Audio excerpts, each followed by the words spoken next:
संजय राउत, फिर 15 Shri Sanjay Raut, Shri Sanjay Raut please. Sir, राष्ट्रपति जी के जो टाइम दिया उस हिसाब से। राष्ट्रपति जी के अभिभाषण पर हम चर्चा कर रहे हैं। कल 5 मिनट जरूर मिलेगा। कल धर्मेंद्र प्रधान जी यहाँ बोल रहे थे और बार बार हमारी तरफ कटाक्ष करके हमें ये बोल रहे थे कि सच सुनो, सच सुनने से मोक्ष प्राप्त होता है।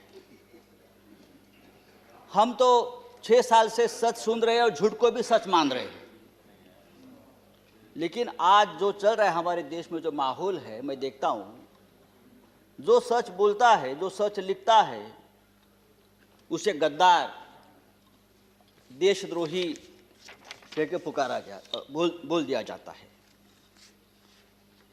कल इस बारे में चर्चा हम लोगों ने की, दिग्विजय साहब ने बहुत उस बारे में कहा है।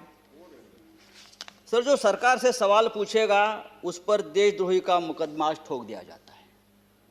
कितने नाम मैं आपको बता सकता हूं। हमारे सदन में संजय सिंह, जो हमारे सदस्य है संजय सिंह, उसके ऊपर देशद्रोह का मुकदमा है। राजदीप सरदेसाई, जाने माने पत्रकार, जिसको हमने सरकार ने पद्मश्री दिया है, पद्म पुरस्कार सम्मानित किया है, उसको हमने देशद्रोही बना दिया है। शशि थरूर, जो यूनाइटेड नेशन में हमारे देश के प्रतिनिधि थे, एमपी है, कैबिनेट में थे, उसको भी देशद्रोही का उसके ऊपर मुकदमा ठोक दिया है।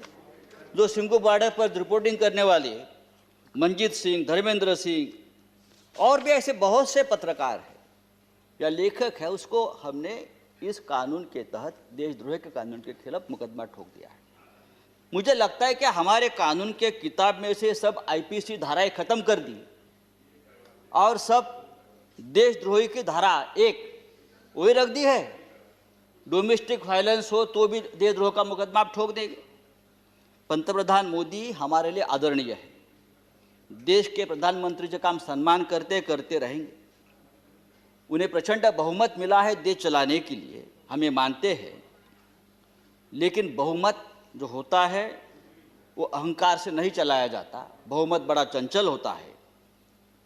हमारे मराठी के एक संत है तुकाराम, संत तुकाराम, उसने कहा है, निंदकाचे घर असावे शेजारी। उसका मतलब है, जो आपका निंदक है, जो आपके ऊपर क्रिटिसाइज करता है, आपको आईना दिखाता है, वो आपके आसपास रहना चाहिए, उसका घर आपके बगल में रहे।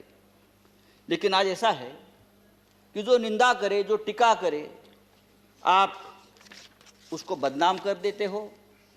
जैसे किसान आंदोलन, जिस तरह से इस किसान आंदोलन को भी बदनाम करने की कोशिश या साजिश चल रही है, मुझे लगता है देश के प्रतिष्ठा के लिए ठीक नहीं है, किसानों के लिए ठीक नहीं है, हम सब के लिए ठीक नहीं है। 26 जनवरी को लाल किले पर तिरंगे का अपमान हुआ, उससे हमारे प्रधानमंत्री बहुत दुखी हो गए, पूरा देश दुखी हो गया। लेकिन लाल किले पर तिरंगे का अपमान करने वाला जो कोई दीप सिद्धू है, वो कौन है, किसका आदमी है, उस बारे में तो आप नहीं बताते। वो किसका आदमी है, उसको किसने ताकत दी है, ये सिद्धू अब तक पकड़ा नहीं गया। लेकिन 200 से ज्यादा किसान इस प्रकरण में तिहाड़ जेल में बंद है और उनके ऊपर देशद्रोह का मुकदमा चल रहा है। 100 से ज्यादा आंदोलक जो युवा है वो लापता है।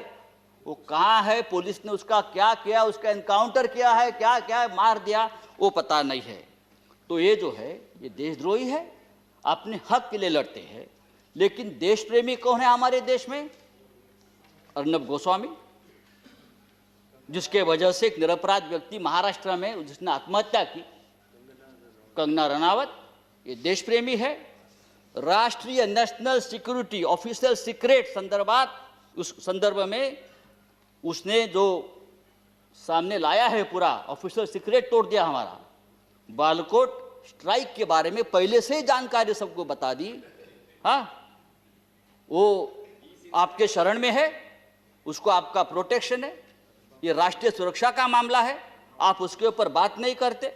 और यही आदमी, यह अर्नब गोस्वामी, जो हमारे मंत्री बैठे हैं वहाँ, प्रकाश जावड़ेकर जी, हम उसका आदर करते हैं, हमारे महाराष्ट्र से, क्या लिखा उसके बारे में, प्रकाश जी के बारे में, जो उसने पूरा जो आप संभाषण, जो डायलॉग आया है ना, तो एक कैबिनेट को भी ये ठीक नहीं है। हमारी सरकार को ठीक नहीं। एक मंत्री के बारे में एक टीवी एंकर जिस भाषा का इस्तेमाल करता, अरे हम छोड़, हम राजनीति में, हमारे बारे में आप कुछ भी बोलो हम सहन लेंगे। लेकिन एक कैबिनेट में एक हमारे मंत्री है, उस बारे में जो बात करती है, और आपको शर्म आनी चाहिए सबको, आप उसको शरण दे रखिए। तो ये जो चल रहा है ये नहीं चलेगा सर।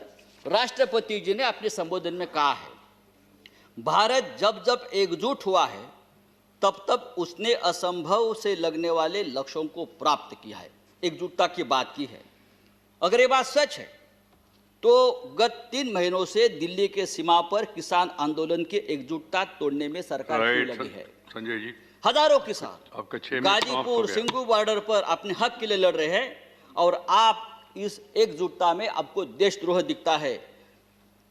प्लीज। चेयरमैन सर, ये पंजाब, हरियाणा और पश्चिमी यूपी का किसान पूरे देश के किसानों की लड़ाई लड़ रहा है। वो सिर्फ 3 राज्यों की लड़ाई नहीं है, और पूरा देश उनके साथ है। तो उनको देशद्रोह कहना ठीक नहीं। ये पंजाब का किसान, हमारा सिख भाई, जब मुगलों से लड़ा तो हम उसे योद्धा कहते थे, जब अंग्रेजों से लड़ा तो हम उसे देशभक्त कहते थे। कोरोना वायरस में लंगर बांट रहा था तो देश प्रेमी था, लेकिन आज वो अपने हक के लिए लड़ता है तो वो खालिस्तानी हो गया, वो देशद्रोही हो गया। ये कौन सा अन्याय है? आप उसको रोकने के लिए बॉर्डर पर किले ठोकते हो, हाँ, वो बड़े बड़े बैरिकेड्स करते हो। ये बैरिकेड्स, ये किले का जाल अगर आप लद्दाख के बॉर्डर पर करते तो चीन की right Sanjay ji, please. Kilometre अंदर नहीं आती। मैं आपको बताना चाहता हूं सर, ये ठीक नहीं है। लेकिन ये आंदोलन जब तक जिंदा है तब तक हिंदुस्तान जिंदाबाद रहेगा। ये आंदोलन ही हमारी ताकत है, ये देश की ताकत है। Thank you very much. 3 कृषि कानून, श्री रामदास अठवाले, श्री रामदास अठवाले, ये 3 कृषि कानून के बारे में नहीं, मैं क्या करूं? आप बाकी राइट, नहीं, राइट।